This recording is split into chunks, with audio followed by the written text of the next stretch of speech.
ಗ್ರಾಮ ಠಾಣಾ ವ್ಯಾಪ್ತಿಯಲ್ಲಿ ಸ್ಥಳಾವಕಾಶದ ಕೊರತೆಯಿಂದ ವಸತಿ ಯೋಜನೆಯಡಿ ತಮ್ಮ ಕೃಷಿ ಭೂಮಿಯಲ್ಲಿ ಕಟ್ಟಡ ನಿರ್ಮಿಸಿಕೊಂಡ ಫಲಾನುಭವಿಗಳಿಗೆ ಪ್ರತ್ಯೇಕ ವರ್ಗೀಕರಣ ಮಾಡಿ ಈ ಸ್ವತ್ತು ಸೃಜಿಸಲು ಅವಕಾಶ ಕಲ್ಪಿಸಿಕೊಡುವ ಬಗ್ಗೆ ಮಾನ್ಯ ಗ್ರಾಮೀಣಾಭಿವೃದ್ಧಿ ಮತ್ತು ಪಂಚಾಯತ್ ರಾಜ್ ಸಚಿವರನ್ನ ಗಮನ ಸೆಳೀತಾ ಇದೆ. ಮಾನ್ಯ ಅಧ್ಯಕ್ಷರೇ, ಉತ್ತರವನ್ನ ನೀಡಲಾಗಿದೆ. ಏನಾದ್ರು ಕ್ಲಾರಿಫಿಕೇಶನ್ ಇದ್ರೆ ಸದಸ್ಯರು ಕೇಳಬಹುದು. ಇದು ಮೊನ್ನೆನೂ ಕೂಡ ಮಾನ್ಯ ಗೋಪಿನಾಥ್ ಅವರು ಕೇಳಿದಾಗ ಚರ್ಚೆ ಆಗಿದೆ. ಆದರೆ ಇದರಲ್ಲಿ ಶಾಸಕರು ಯಾವ ಮನೆಗಳು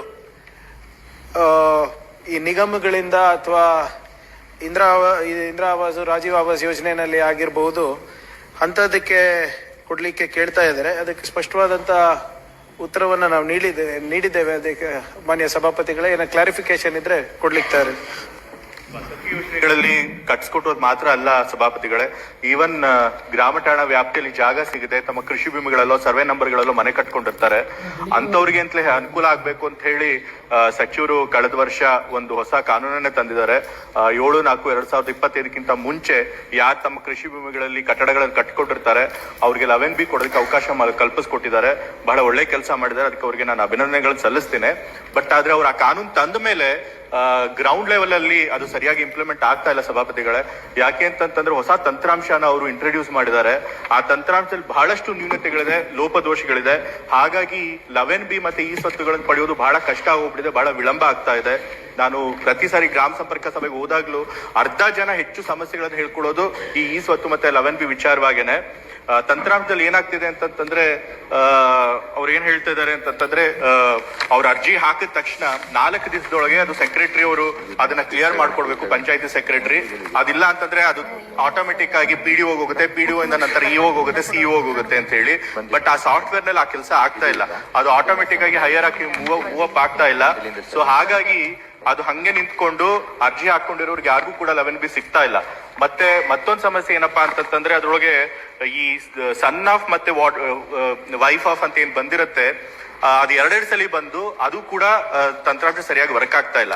ಮತ್ತೆ ಈ ಒಂದು ಪಬ್ಲಿಕ್ ಪೋರ್ಟಲ್ ಅಂತ ಹೇಳಿ ಮಾಡಿದ್ದಾರೆ ಸಭಾಪತಿಗಳೇ. ಪಬ್ಲಿಕ್ ಪೋರ್ಟಲ್ಗಳಲ್ಲಿ ಸಾರ್ವಜನಿಕರೇ ಅಪ್ಲೈ ಮಾಡಿ ತಮ್ಮ ನಿವೇಶನದ ಅಳತೆಯನ್ನು ಹಾಕಿ ಅದು 11B ತಗೊಳಕ್ ಅವಕಾಶ ಇದೆ.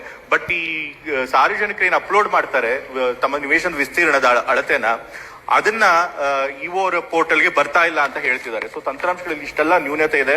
ಮತ್ತೆ ಪದೇ ಪದೇ ಸರ್ವೆಗಳು ಕೂಡ ಕೈ ಕೊಡ್ತಿದೆ ಅಂತ ಹೇಳ್ತಾರೆ. ಸೊ ಹಾಗಾಗಿ ತಂತ್ರಾಂಶದ ಈ ನ್ಯೂನತೆಗಳಿಂದಾಗಿ ಸರಿಯಾಗಿ ಸಿಗ್ತಾ ಇಲ್ಲ. ಒಳ್ಳೆ ಕಾನೂನು ತಂದ್ರೂ ಕೂಡ. ಸೊ ಅದ್ರನ್ನ ಸಚಿವರು ಗಮನಕ್ಕೆ ತೆಗೆದುಕೊಂಡು ಅದಕ್ಕೆ ಏನಾದ್ರು ಪರಿಹಾರ ಕೊಡಬೇಕು ಅಂತ ಹೇಳಿ ಕೇಳ್ಕೊಳ್ತಾ ಇದ್ದೀನಿ. ಮತ್ತೊಂದು ತಂತ್ರಾಂಶದಲ್ಲಿ ಏನಪ್ಪಾ ಅಂತಂದ್ರೆ ನಿವೇಶನನ ಏನಾದ್ರು ಗುಂಟೆ ಲೆಕ್ಕದಲ್ಲಿ ಅವರು ರಿಜಿಸ್ಟ್ರೇಷನ್ ಮಾಡ್ಕೊಂಡಿದ್ರೆ ಅದನ್ನು ಕೂಡ ತಗೊಳ್ತಾ ಇಲ್ಲ. ಕೇವಲ ಸ್ಕ್ವೇರ್ ಫೀಟ್ ಲೆಕ್ಕದಲ್ಲಿ ತಗೊಂಡ್ರೆ ಮಾತ್ರ ತಗೊಳ್ತಿದೆ ಅಂತ ಹೇಳ್ತಿದ್ದಾರೆ. ಮತ್ತೆ ಇನ್ನೊಂದು ಈಗ ನಿವೇಶನಗಳಲ್ಲಿ ಕೃಷಿ ಭೂಮಿಗಳಲ್ಲಿ ಏನ್ ಮನೆ ಕಟ್ಕೊಂಡಿರ್ತಾರೆ ಆ ನಿವೇಶನಗಳಿಗೆ ಒಂದೊಂದ್ಸರಿ ಬಹಳ ಕಮ್ಮಿ ವಿಸ್ತೀರ್ಣದಲ್ಲಿ ಮನೆ ಕಟ್ಕೊಂಡಿರ್ತಾರೆ. ಕೆಲವು ಗುಂಟೆಗಳು 2 ಗುಂಟೆ 3 ಗುಂಟೆ ಈ ರೀತಿ ವಿಸ್ತೀರ್ಣದಲ್ಲಿ ಮನೆಗಳನ್ನ ಕಟ್ಕೊಂಡಿರ್ತಾರೆ. ಆದ್ರೆ 5 ಗುಂಟೆಗೆ ಅಥವಾ 5 ಗುಂಟೆ ಮೇಲಿದ್ರೆ ಮಾತ್ರ ಏಲಿನೇಷನ್ ಮಾಡ್ಬೋದು, ಅನ್ಯಾಕ್ರಾಂತ ಮಾಡ್ಬೋದು ಅಂತ ಹೇಳಿ ಕಾನೂನಲ್ಲಿದೆ. ಸೊ 5 ಗುಂಟೆಗಿಂತ ಕಮ್ಮಿ ಮಾಡ್ಕೊಂಡಿರೋರಿಗೆ ಏಲಿನೇಷನ್ ಮಾಡಿಸ್ಕೊಳಕ್ ಆಗ್ತಿಲ್ಲ, ಮನೇನು ಕೂಡ ಕಟ್ಟಿಸ್ಕೊಳಕ್ ಆಗ್ತಿಲ್ಲ. ಸೊ ಅದಕ್ಕೂ ಕೂಡ ಏನಾದ್ರೂ ಪರಿಹಾರ ಕೊಡಬೇಕು ಅಂತ ಹೇಳಿ ನಾನು ಸಚಿವರಲ್ಲಿ ಕೇಳ್ಕೊಳ್ತಾ ಇದ್ದೇನೆ. ಮತ್ತೆ ಈ 11B ತೆಗೆದುಕೊಳ್ಳಕ್ಕೆ RTC ಕೂಡ ಕಡ್ಡಾಯ ಮಾಡಿದ್ದಾರೆ. ಮೊದಲು ವಿದ್ಯುತ್ ಬಿಲ್ ಇದ್ರೆ ಮಾತ್ರ ಅದನ್ನ ಕೊಡ್ತಾ ಇದ್ರು 11B ನ.